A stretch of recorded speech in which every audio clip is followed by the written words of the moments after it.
అరుణోదయ స్తుతి కార్యక్రమంలో అనుదినము మాతో కలిసి దేవుని స్తుతిస్తున్న ప్రియ సహోదరి సహోదరులందరికీ మన రక్షకుడు ప్రభువైన యేసుక్రీస్తు నామములో ఆ హృదయపూర్వక వందనాలు తెలియచేస్తూ ఉన్నాం. నేటి ఉదయకాలం మందు మన స్తుతి అంశం దేవుడు జతపరిచిన వారిని మనుష్యులు వేరు చేయకూడదు. మత్తయి సువార్త 19వ అధ్యాయం 6వ వచనాన్ని చదువుకుందాం.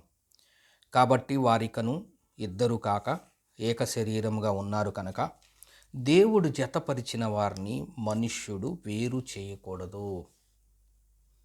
ప్రియ సహోదరి సహోదరులారా, ఈ ఉదయకాలం మందు మనం చదువుకున్న ఈ దేవుని యొక్క ఆజ్ఞ, క్రీస్తు వారు మనకి ఆజ్ఞాపించిన ఒక ఆజ్ఞ, మనము వేరుపరచకూడదు. ఎవరిని వేరుపరచకూడదు? ఒక జతని వేరుపరచకూడదు. ఏంటి ఆ జత?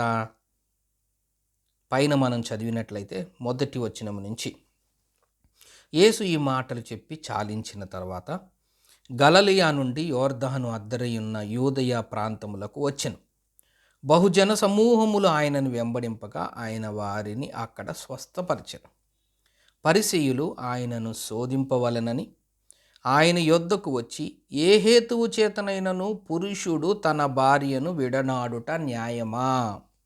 పరిసయ్యులు ఆయనను శోధింపవలనని, ఆయనని ఇరకాటములో పెట్టవలనని, యేసు ప్రభుని ఇబ్బంది పెట్టవలనని, శోధించాలని పరిసయ్యులు వచ్చారు. వచ్చేమంటున్నారు?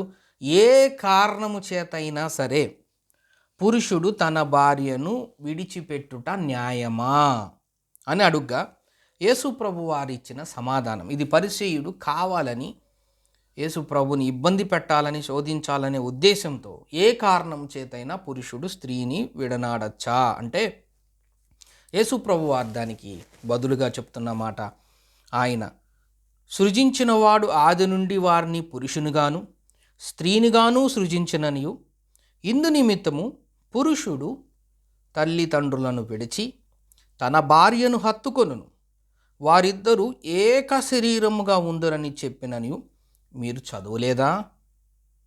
కాబట్టి వారికను ఇద్దరు కాక ఏక శరీరముగా ఉన్నారు కనుక దేవుడు జతపరిచిన వారిని మనుషుడు వేరు చేయకూడదని చెప్పాను. ఎంత స్పష్టంగా చెప్పారు!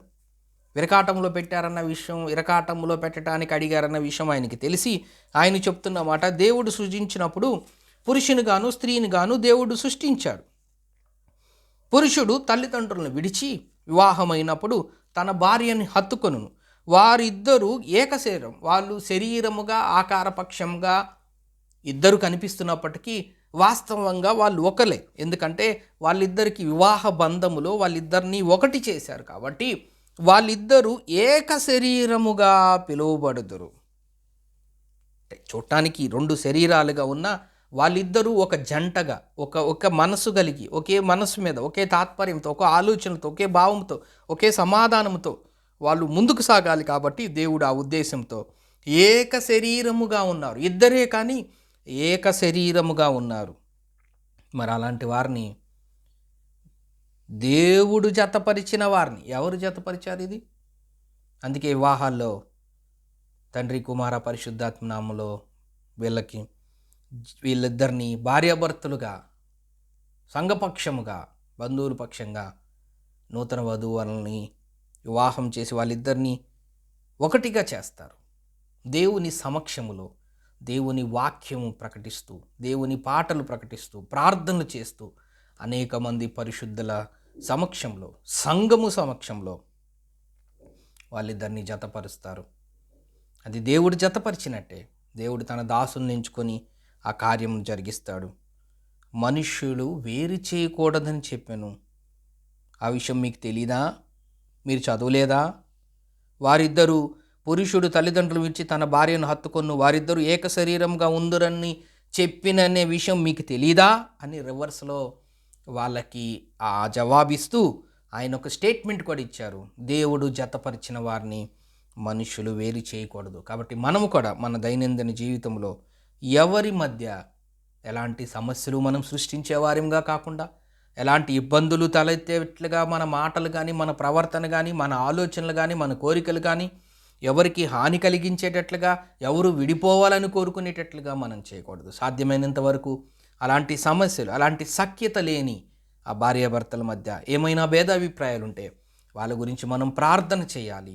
అవసరమైతే మనం వెళ్ళి వాళ్ళకి వాక్యాలు చూపించి, లేఖనాలు చూపించి వాళ్ళిద్దరిని ఒకటిగా ఏకశరీరంగా వాళ్ళు ముందుకు సాగేటట్లుగా మన మాటలు, మన వాక్యము, మన ప్రోత్సాహము, మన ప్రార్థనలు ఉండాలి. ఎందుకంటే దేవుడు జతపరిచిన వాణ్ణి మనుష్యుడు వేరు చేయకూడదు. ఇట్టి ఆజ్ఞను మనం పొందుకొని కుటుంబ వ్యవస్థలో ఉన్నప్పుడు, కుటుంబ జీవితాల్లో ఉన్నప్పుడు మనం మన కుటుంబాలతో ఏక శరీరంగా, ఇంకా ఎవరైనా అలాంటి స్థితిలో ఉన్నప్పుడు, వాళ్ళకి ఏమైనా ఇబ్బందులు కలిగినప్పుడు వాళ్ళని మనం వేరు చేయకుండా వాళ్ళని జతగా ఉంచటములో మనకి దేవుడిచ్చిన ఆజ్ఞను మనం నెరవేరుస్తూ ముందుకు సాగి వెళ్ళాలని ఈ లేఖన భాగముల ద్వారా జ్ఞాపకం చేసుకుంటూ ఉన్నాం. దేవుడి కొన్ని లేఖన భాగములు మన కొరకు దీవించునుగాక.